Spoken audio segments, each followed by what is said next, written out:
আজকে মা মনসার মূর্তি বিসর্জন ছিল, তো এরকম এরকম ঘটনা ঘটেই যাবে সেটা আমি বুঝতে পারিনি।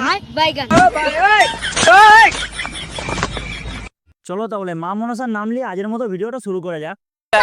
रोम रोम भाइयों सिस्टम पार देंगे। সকালে ঘুমাইটা সোজা চলে এলাম সবজি বাজার, কিছু সবজি নেওয়ার পর একটা মুরগি আর চপ নিয়ে সোজা চলে এলাম ঘরে আসে দেখছি রানীগঞ্জ থেকে ভাঙনা ভাঙনি ওরা সবাই চলে এসছে, তো এসে পরে এদের দুষ্টমি আবার শুরু হয়ে গেছে। তারপর মেলা থেকে যেয়ে পরে দেখছি রাত্রে বিসর্জন আমার তো এখন থেকে সব রেডি করতে আরম্ভ করে দিয়েছে।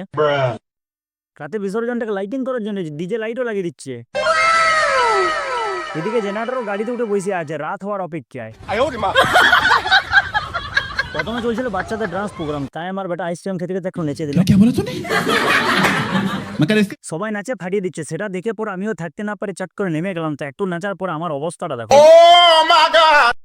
এমনিতে আমার দাদু এত হাসি পড়তে, কিন্তু গানের মাঝে একটা স্যাড সং পাইয়ে পরে দাদু যত মনের দুঃখ ছিল সবাইকে বের করে দিল। বলেন কি? দাদু নাই দেখে আজের মতো ভিডিওটা এখানে শেষ করে দিলাম। এরকম ফুটাফাটা ভিডিও দেখার জন্য ফলো করো।